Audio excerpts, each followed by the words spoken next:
Oftentimes in life, when we as people go through rough patches, we have a tendency to look outwards for help. We have a tendency to think we're not good enough. We have a tendency to blame whatever or whoever it is we can blame. But the truth is, more often than not during these moments, whatever it is we need or are searching for can be found by looking within ourselves. The Golden State Warriors have a secret weapon lurking in their roster for 2022. And although no one is really talking about it, this man is a bad dude who could be a huge contributor for the Warriors next season when they're tearing up the league.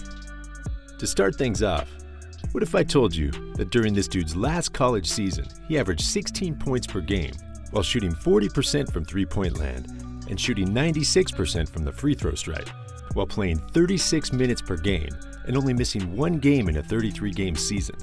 What if I told you this guy was 6'7", weighs 205 pounds, plays the shooting guard position, and shoots lights out? You might be saying to yourself at this point, but Duncan Robinson was already picked by the Miami Heat in 2018. Well, I ain't talking about the guy who the Lakers bench nicknamed Jimmy Neutron. Man, can you believe that the Lakers bench were yelling, "Jimmy Neutron," whenever Robinson had the ball in the 2020 finals? During the finals, the Lakers bench was yelling Jimmy Neutron at me. I don't... Anyway, back to the Warriors' new secret weapon. Ladies and gentlemen, I don't think there's a better way to introduce this guy than this. Say hello to my little friend! I'm talking about Justinian Jessup, the second round, 51st pick of the 2020 draft.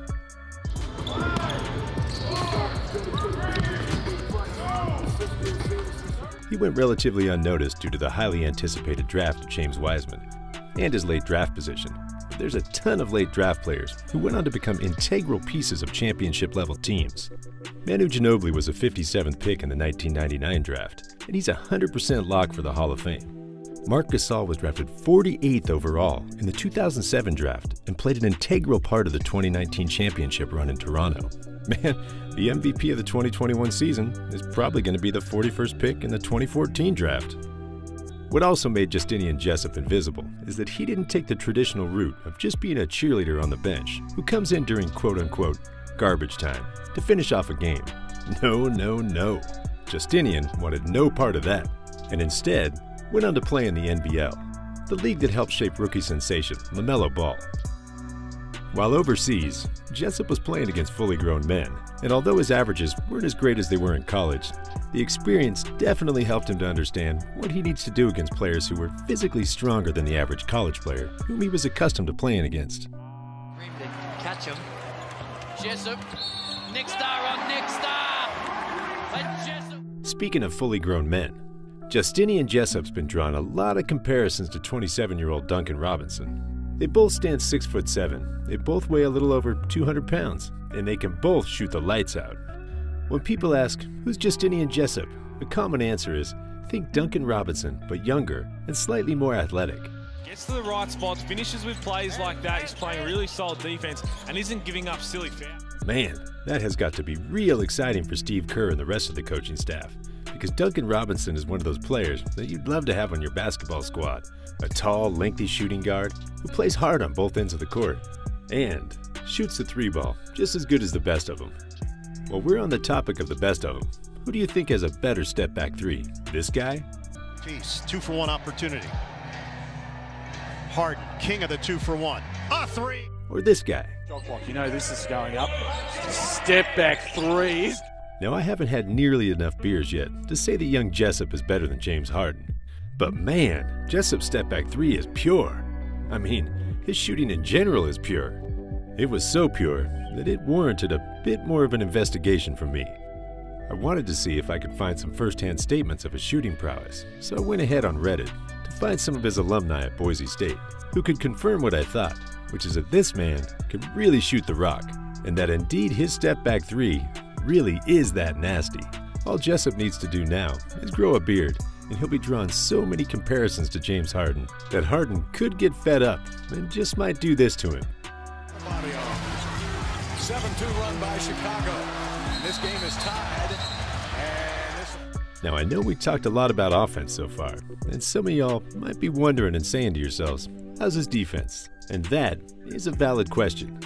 Well, according to ex-Warrior Andrew Bogut, Justinian's defense could definitely use some work, and in my opinion, 99% of the players in the NBA could definitely use some work on their defensive game. Andrew Bogut went on further to say, because Jessup's tall and lengthy at 6'7", and because he's a lot stronger than he looks, that'll help a lot. On the plus side for the Warriors, the defensive end isn't nearly as important as their offense. I mean, remember guys, the Warriors were a top 5 defensive team this past season, and Draymond Green has the uncanny ability to raise the defensive ability of not only his team, but the players as well. He helped change Andrew Wiggins from being labeled as a disappointment to becoming one of the premier two-way players in the league. Save the day, down to 5 seconds. Can't foul. Middleton, that's blocked. Wiggins got it. Connaughton, no. So whether Justinian Jessup can currently play defense or not, he's gonna get better as the 2016 Defensive Player of the Year grooms him up. And in the very unlikely scenario that he doesn't get better, his length and basic athleticism will still make it a tough matchup for opponents, because at 6'7", he's on the tall end for a guard. What I really like about this whole Justinian Jessup thing as well is the timeline. I mean, despite James Wiseman's future potential, one of the main drawbacks about him that's causing these trade rumors is his age and how he fits in with the Warriors' superstar timeline. Steph Curry has 2 to 3 more prime MVP years in him, and in all honesty for the Golden State Warriors, these next few years might be the last window to win a championship for many years to come. And developing any more 18 or 19-year-old rookies isn't going to cut it because, A, no matter how good they are coming out of high school or college, they'll most likely have at least 2 to 3 years of work they need to put in before they can be legit contributors on a championship team. And B, their bodies aren't even fully grown yet, so they're not prepared to handle the rigorous battles with fully grown men in the NBA, especially in the playoffs. Unless, of course, you're Zion Williamson. But, unfortunately, the Warriors didn't have the #1 pick in the 2019 draft. Zion on a quick move right by JaMychal Green. Going to the line. The thing about Justinian, though, is that he wasn't a one-and-done guy in college. The man played 4 years at Boise State, and an additional year in Australia's premier basketball league. He's 23 now, and he'll be 24 next season, a year older than Jordan Poole, and at that age, he's gearing into his physical prime. And that extra boost of athleticism fits perfectly with Curry, Klay, and Draymond as they enter the tail end of their primes. Jessup also fits another need for the Warriors, as someone who can get easy buckets. In addition to his three-point shooting, because of his 6'7" height, he can post up most smaller guards when he gets deep post position, and he has that sweet turnaround short jumper that was Sean Livingston's bread and butter during the Warriors dynasty run.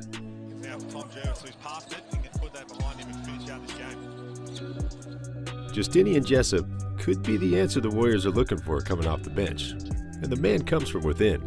In saying that though, I'm not going to be so arrogant as to say the answer always comes from within, because honestly, sometimes the answer does come from outside. I mean, look at the 2012-2013 Miami Heat. LeBron James and Chris Bosh definitely weren't weapons that the Heat found within themselves. Look at Scottie Pippen, who helped MJ win every single one of his championships. Scottie wasn't just drafted by the Bulls, he was actually drafted by the Seattle Supersonics. But the Bulls looked for some help outside and manufactured a trade that would change the NBA for the next decade. Anyway, for the Warriors, there's a lot of good stuff that could come from the outside. And I actually lay that out in this video here, where I go over many potential 2021 acquisitions the Warriors can make to become championship favorites for the 2022 season. Click it, guys, watch it, and I'll see you on the other side.